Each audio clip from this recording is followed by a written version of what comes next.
अल्लाह के महबूब की खिदमत में एक शख्स हाजिर हुआ और उसने कहा कि हुजूर, मेरा बेटा मुझे अपनी चीजों को हाथ नहीं लगाने दे। तो आका करीम ने उसे बुलाया, कहा कि तुम्हारा बाप क्या कह रहा है? उसने अर्ज की, हुजूर ये चीजें खराब कर देता, बुढ़ापा हो गया तो चीजें खराब कर देता। तो हुजूर की चश्माने अक़दस में आंसू आ गए। फरमाया, एक वक्त था कि इसकी चीजें तू खराब करता था और इसने कभी नहीं रोका। तो हुजूर ने एक तारीख साज जुमला इरशाद फरमाया, अंता व मालो का ले अबी का, तू भी और तेरा माल भी तेरे बाप का है। वो जो चाहे करे तो उसको रोक नहीं सकता।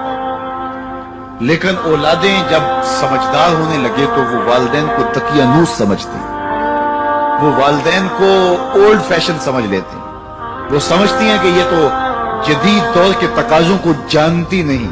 हालांकि वालिदैन ने चक्की की तरह जमाने को पीसा होता है और हालात के जबर को सहा होता है और तजुर्बात की चक्की में खुद पिसे होते हैं और उन्हें पता होता है कि जो है वो कैसे जिंदगी गुजारनी है। अगरचे वो जदीद दुनिया की इस्तलाहात से वाकिफ ना हो और जदीद जुबानों और लहजों से आगाह ना हो, जदीद फैशन में ना आते हो, लेकिन हालात को कैसे गुजारना है ये उन्होंने अपने तजुर्बात से सीखा हुआ होता है।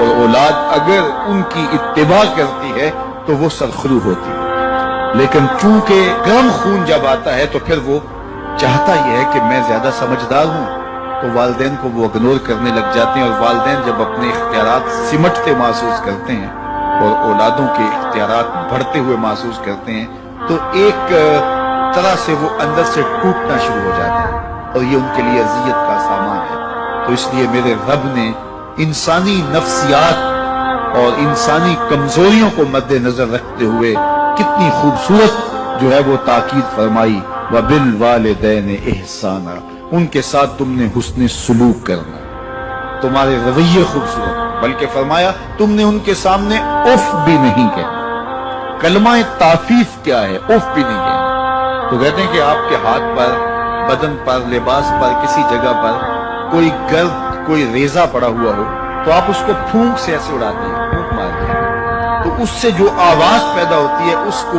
उफ कहते हैं। तो कहा कि इस कदर भी उनके सामने तुम अपने मामले को पेश न करो, वालिदैन के सामने यूं मोहब्बत का इजहार करो। कलमा ताफीफ के जुमरे में उलमा ने यह भी लिखा है कि हर वो रवैया जो माँ बाप के लिए अजियत का सबब हो, हर वो काम जो वालिदैन के लिए अजियत का सबब हो, उसको न किया जाए। हजरत इमाम हसन रज़ी अल्लाह ताला अन्हु, हजरत सैयदा फातिमा ज़हरा रज़ी अल्लाह ताला अन्हु के साथ खाना नहीं खाते थे। एक दिन उन्होंने कहा, बेटा मेरी आरज़ू है कि तुम मेरे साथ खाना खाओ, लेकिन मैं देखती हूँ कि तुम मेरे साथ खाना नहीं लेते।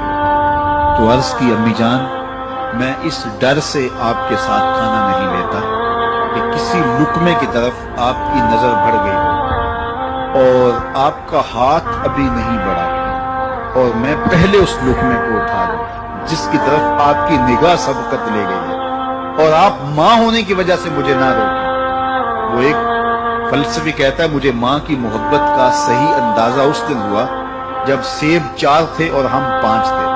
माँ ने कहा, मैं तो सेब पसंद ही नहीं करती, ये माँ के रूप होते हैं, ये माँ के प्यार का रंग होता है। तो कहा, कोई लुकमा अच्छा हो और आपकी नजर बढ़ गई हो, लेकिन मेरा हाथ पहले बढ़ जाए और आप इस वजह से कि आप माँ हैं तो आप जो है वो उसकी तरफ हाथ ना बढ़ाएं, तो मैं इस डर से आपके साथ बैठ के खाने नहीं खाता।